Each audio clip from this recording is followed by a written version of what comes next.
thank you for joining us today. Very welcome. If you will, share who you are and some of your background. Okay, well, I'm Jenny Williams. I am 43. I came from East Germany, was born and raised there. Did my nursing degree there, and then came to the United States when I was 22 years old, just as a year exchange to learn the language, culture, and then come back home. Because by then, nurses needed experience in Germany, and it was hard to get a job. Yeah.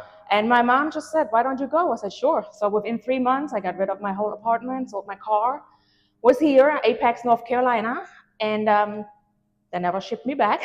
So it's going on 22 years now I'm here. Been a nurse here after I came here as a nanny, as an au pair. Yeah. Just now my family. I'm very grateful for them. They also have some fun stories to tell about my American driving. Well, let's talk about the driving culture in Germany. Yes. What is that like? That is speedy, but usually Germans are the rule followers. So we follow the rules, but we also get it taught that you need to follow the rules in order to avoid any crashes, and not necessarily you to be the one that is the cause of the crash, but others. So that like the proactive driving, like what happens when, like just because I have the left blinker on doesn't mean they necessarily go left. Right. Like they might forget to turn it off from the last turn, or so always making sure. And then getting the license is at 18. So by then you want to be independent, right? We have public transportation, but using that when the whole time you grow up, you eventually, I don't want to take the bus no more. I want to go and drive the car whenever I want to drive the car. And you work towards that almost your whole teenage years to save your money, because it does cost 3,000 euros. 3,000? Yes. So that's probably what, $4,500 US? Yeah, about usually it depends on the course. Sometimes it's like 1-to-1. So it's very expensive, and you definitely don't want to mess that up. You spend that money and then fail your test. What happens if you fail it? You have to retake it. They do not let you behind the wheel until you pass your written part. And the written classroom test or the sessions are 6 weeks long. You got to do it 6 weeks. You learn the rules like on paper, but you don't know how to implement the rules until you do it. Right? So you can be a good test taker on paper, but then when it comes to the real behind the wheel, that's when it really happens. And then you do, I think it was at least 60 hours of driving with an instructor next to you in all kinds of conditions. On the highway, you do a 3-hour trip, like a road trip. 3 hours, you don't know where you go. They just tell you, go.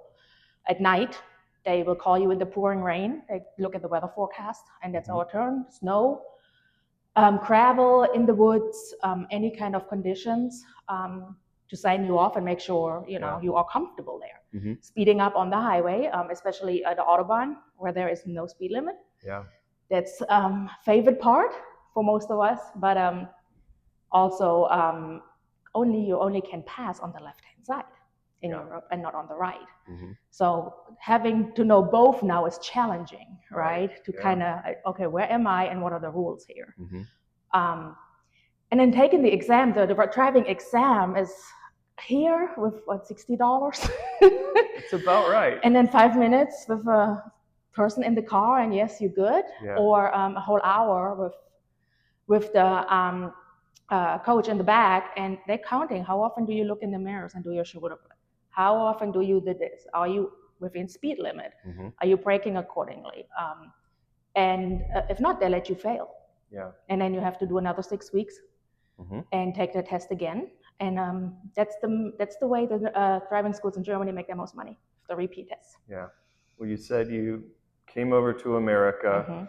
What was your initial impression of driving here? I will never drive in the United States. That was my first initial impression, because coming from a small town, the first big culture shock, New York City. Just the yellow cabs and everybody honks. And first come, first win, right? Like literally. And I said, nope, not driving. And if you've never been to this country, you feel like, okay, you know New York City, you know Los Angeles, everything is like busy, busy, busy. But the 90% is country, and you have to have a car to go from A to B. And there is no public transportation. Nobody tells you until you're actually there. Like, I got to go to the store. Well, how am I going to get there? Not happening. So it kind of then, I thought, okay, maybe I should drive. And my family I was living with, they actually threw me in the cold water. They said I didn't speak much English there then, and he just gave me a prescription. His pharmacy, my medicine, go get it. I had to go. I had to find my way around. I had a flip phone, and that was it. So I had to start speaking the language and get out there. Yeah. And that's how I learned it, pretty much, and with an automatic. So everything here is automatic. It right? is, yeah. He had in my free time I had a little pickup truck, little red. He had stick shift. Yeah. But I had to prove that I could ride a stick shift before I was able to use it in my free time. And since then, I mean, I had unfortunately 2 wrecks here. I will tell you all about it. Yeah. But that was me probably being distracted. Really? Having a little baby I was nannying for in the back seat, right? Yeah. And school bus stopping, and in front of me stopping, and another car stopping, and then. Wow. Yeah. So, but at least, I mean, the car was a safer one, like a bigger one. If it would be a small one, it would be a lot more crash there. Nobody was hurt. Everybody's good. I still hear to this day from my family. I'm sure. Always going to be brought up in any situation they can. But definitely learned from that. And then this class here, it brings back a lot of memories from nursing, from driving school back in Germany. And this is the basics. This is what they drill into you. Like, you got to do this. And it should be standard. It should be mandatory for every driver's ed class to do this. Because it's necessary. And I really will advocate for this because it saves lives. Yeah, just looking at some of the safety boards, they look at driving in America in the license process, and they're like, this is great to teach you the rules, but they don't prepare anybody to drive. Correct. So much that they've deemed the curriculum to not help teens avoid crashes. Of course, that's what we're all about here at Teen Driving Solutions. Right. So with your experience of what you've seen in the last couple of days, what's your overall impression? I fell into very bad habits that I picked up from this culture here. Yeah. That I need to stop. Because I'll be an example for my children here and other drivers. And I want to be a good example and remind also people, look, we all know better. We all know better. Let's do it. Because we pass on the next generation and we want them to be safe. How do you feel about your teen being here and going through the whole process, really for the first time, learning how to drive? Yep. I think he definitely gained confidence. He had hesitation first, why should I do this?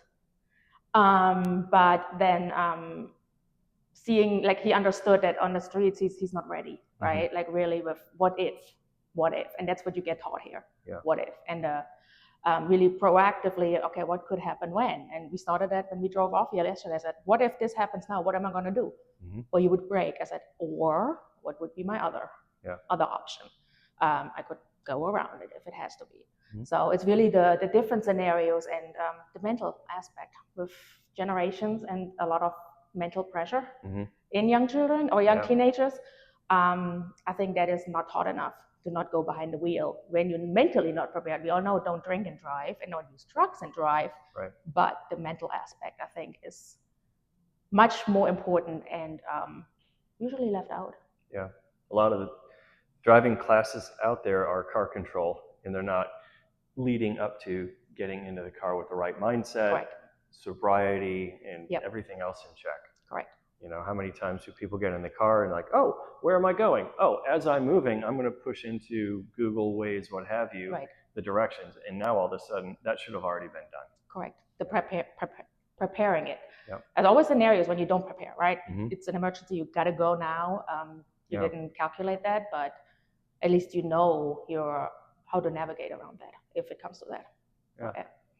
Great. Final words, I guess, maybe some advice to other parents who might be considering this. Do it. Definitely do it.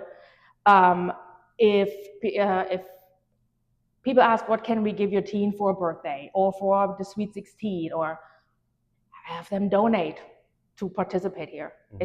Honestly, it will be the best investment you can do. It really will. And I will advocate for that. And because there's nobody's too young or too old, right? If you're a younger parent or older parent, it will really put things into perspective and brings back a lot of, I should have done better. and want to teach right. Yeah, good example to avoid all the crashes out there, which are way too many, unfortunately. Yeah, especially if you see it every day when you pass, or me as a registered nurse seeing the outcome from that in the hospital, correct, and not the one you want to see. This is perfect. Absolutely perfect. And look, there are no cars on track. I know, right? It was. And so it was nice and quiet. We couldn't have timed that any better. That's good. Good timing. Good timing. Yeah. No, I really I don't know, probably have to ask Dan, how they have Dan, I guess we live very close. I live in Fuquay, literally 5 miles from one another. Yeah. Have all those spring flings, those vendor fairs going on now. And I don't know if you guys need business or need to get the word out more, but sitting up a table, give me some of this, right? Some more advertisement, attend, some shade, because then not a lot. Yeah, exactly. You need that. And just have people stop by and see what it is. Yeah. Right? The comparison, or just maybe, I don't know, I can ask the teenager to make a comparison video, right? Taking your license here and there, and then the big difference. Yeah. Because I don't know if it needs to be nationwide that this is incorporated. It really does.